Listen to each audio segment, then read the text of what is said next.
it is Sasha with Pinwheels Quilting. We've had a lot of requests for another video, which is how to machine applique. So I want to show you how I like to machine applique and what works best for me.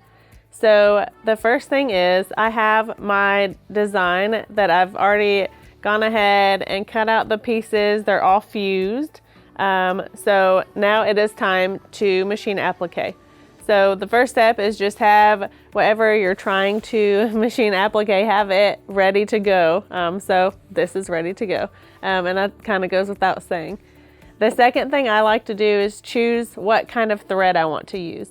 So there are a couple different things that you can do as far as options. The first is you could just use a clear thread that's not really going to show up around the edges. So it's probably going to look pretty similar to some of the pieces that are unfinished, just because the thread is clear. So that is one option. Another option you can do is to use a colored thread. And when you're using a colored thread, you have more options. So the first thing is just to determine the sheen that you want.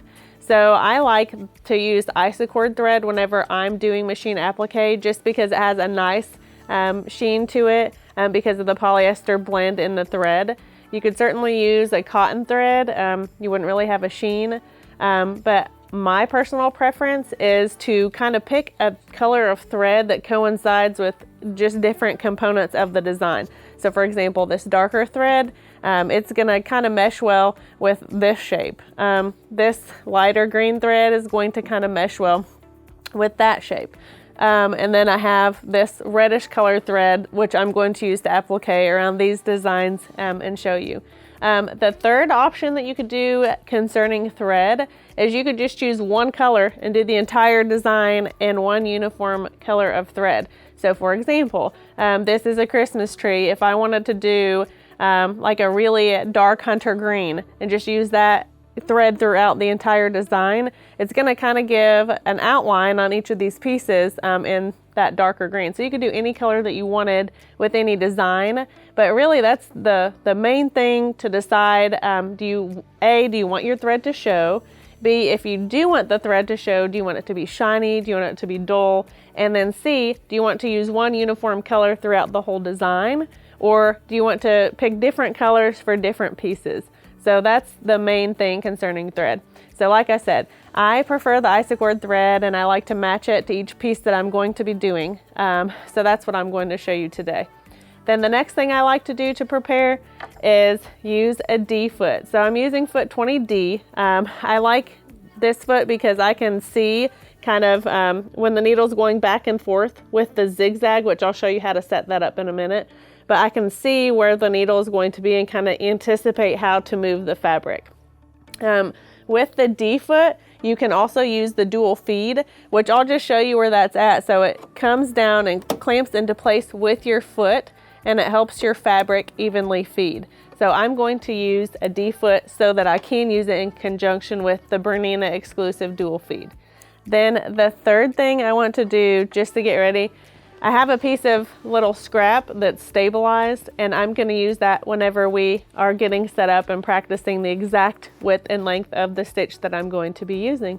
So with that, let's get started. So since my foot is on and I have engaged my dual feed, now it's time to change my stitch settings so that I have the perfect applique stitch. The first thing I'm going to do is select the zigzag number 2, and so you see that the stitch is now on the screen. The next thing I'm going to do is change my stitch width and my stitch length. So first of all, I'm going to change the stitch width to 1.5. So you can actually use your multifunction knob and just twist that until you have 1.5 on the top of your screen. And then I'm going to change my stitch length to 0.8. So I'm going to just do the same thing, use my multifunction knob, and there I have the perfect stitch. You can actually play around with your machine and just see what you like. These are the settings that I prefer when I'm doing machine applique, but I would just suggest playing around with your stitch width and stitch length. You can use a practice piece of fabric, maybe put a little stabilizer underneath of it, and just get the desired stitch that you were hoping for. Now it is time to applique. All right, so now I'm ready to actually start machine appliquing on my sewing machine.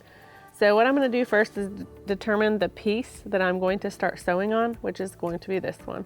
And I am going to start sewing on the right side of this piece. So the goal is to have the needle go down just on the very outside edge of this shape and then going back in. So basically it's just closing that raw edge so that you won't have any raveling or fraying, and then also just securing the piece onto the background fabric.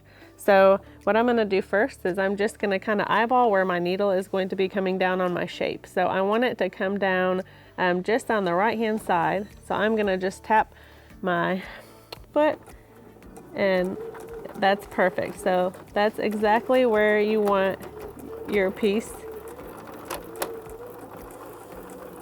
your needle to hit. And you're just going to go slow as you need to go, that you're comfortable with. And you just want that needle to, and I'll slow down so you can see exactly what I'm talking about. So the needle is just going to barely go on the outside of that piece. So as you can see, we're nearing a little corner. So I'm going to show you how to do this. So I usually slow down quite a bit at this point, and you can just kind of take it in little tiny bite-sized pieces. So since we're at a point, I want to stop with the needle on the right-hand side. So the needle is on the right-hand side, and I have my machine set to stop with the needle down. So my needle is down, and I want the foot to hover. So the foot lifted just enough so I can spin this fabric around to where I need it. So take your time on this part. I kind of fold the excess fabric on the sides as I go. You just want to make sure to take your time and do it right, especially when you're first starting out. So I'm just kind of spinning my fabric around. So I know when my needle comes down, it's going to go left. So I'll show you what I'm talking about. So I want to kind of position this so that it's ready to sew down this side. So I basically just completely rotated my fabric. So just starting nice and slow. And you see how the needle is going on the right. Now I have some fabric on the side that I need to fold, so I'm going to go ahead and take care of that. And just nice and slow. That's really the main thing, is just go slow. Just make sure you're comfortable, and you want the needle to hit in that exact spot. Now as it kind of curves, I'm going to just kind of stop, and I'm going to reposition my fabric a little bit. And then it looks like I'm hitting another curve. So just anticipate the shape, and you can kind of move your fabric accordingly. Now I'm going to show you how to do the little loopty part. So I just showed you how to applique when there's a point involved. Now I'm going to show you how to machine applique when there's a valley involved, such as this. So I'm going to start maybe right here and just kind of show you how to go around this curve and hit this little valley right here. So let's get started. I have changed my thread to green, of course, because it matches this shape. And just kind of like we did last time, when you're starting on a curve, just be prepared. You're going to be moving your fabric a lot. You're going to be repositioning almost constantly until you get around this curve. So let's get started. All right, so I'm going to anticipate where my needle is going to come down. I think it's going to come down right on the edge of this shape. So I'm going to go nice and slow and just make sure that the needle's hitting the edge. Now, for what I'm doing right now, it's curving too quickly to just keep trying to reposition the fabric as I move. So I want to stop. The needle's stopped down, and I want to just go ahead and reposition my fabric a little bit and then continue sewing. So you can kind of get a few more stitches in, and then I'm anticipating, it's gonna start curving again. So I need to go ahead and reposition again. So I'm gonna go ahead and do that. And a lot of this is trial and error, practice makes perfect. Okay, now I have another curve coming up, so I'm going to reposition. And you'll basically be doing this the entire curve. So you may be able to get 6 or 7 stitches in, maybe more, maybe less, depending on your shape and your preference.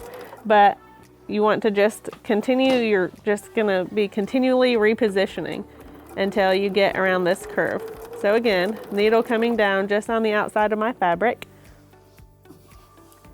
and just repositioning again.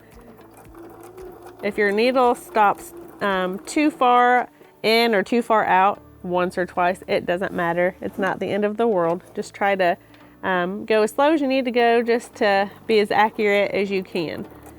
So now you can see we're coming up on this little valley. So again, leading up to it, I'm just going to continue to stop, reposition, rotate my fabric. I'm gonna slow down, and this is just my own personal preference, but I'm gonna slow down. I'm gonna kind of fold my fabric on the sides just to make it easier for me. So I'm just gonna go nice and slow, and you can see the little valley is right there. Now I have found it most beneficial when I am coming up on a valley to try to stop with the needle in the left position. So let's keep going and I'll show you what I'm talking about. So it's going right, left, right, left, right, left. We'll do one more. Right, left. Okay, so the needle is in the left position. Now I'm gonna go ahead and turn my fabric again. I'm gonna just kind of rotate it and get it to where I have kind of a straight shot. So then I'm gonna start sewing again, and see how the needle is still on the right hand side of the fabric. So I'm gonna cut and just kind of show you what I just did. You can see we started here. You see the little zigzag stitching just barely coming on the outside of this shape, going around into that little valley. So again, if you're appliquing on a valley, you want to stop with the needle position on your left. If you are appliquing on a point, such as this, you want to stop with the needle position on your right. So that is it, you guys. Machine applique demystified. We simplified it and broke it down, and now you can head to your machine and start machine applique. So happy appliquing, and hope you have a good day.